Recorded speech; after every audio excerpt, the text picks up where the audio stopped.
పొందుకుల దగ్గర ఆంధ్ర తెలంగాణ సరిహద్దులో భారీగా ధాన్యం లారీలు నిలిచిపోయాయి. తెలంగాణలోకి వెళ్తున్న ధాన్యం లారీలను పోలీసులు అడ్డుకున్నారు. ఆంధ్ర నుంచి తెలంగాణలోకి ధాన్యాన్ని అనుమతించవద్దని అధికారులు చెప్పినట్లు పోలీసులు తెలిపారు. ధాన్యంతో వెళ్తున్న 5 లారీలు 3 డీసీఎంలను అదుపులోకి తీసుకున్న పోలీసులు వాడపల్లి పోలీస్ స్టేషన్కు తరలించారు. అదేవిధంగా తంగెడ బిడ్డి సమీపంలో సుమారు 50 ధాన్యం లారీలు నిలిచిపోయాయి. తెలంగాణలోకి అనుమతి లేదంటూ పోలీసులు బోర్డర్ దగ్గర వాహనాలు నిలిపివేశారు. దీంతో పోలీసులకు లారీ డ్రైవర్లకు మధ్య వాగ్వాదం జరిగింది.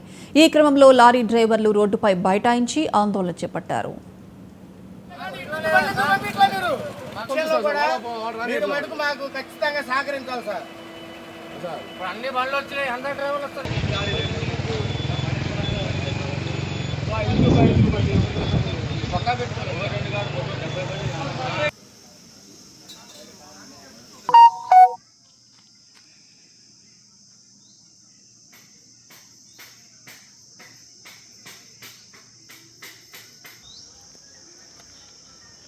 బండ్ల వరకు తీసుకుంటూ వస్తున్నాను.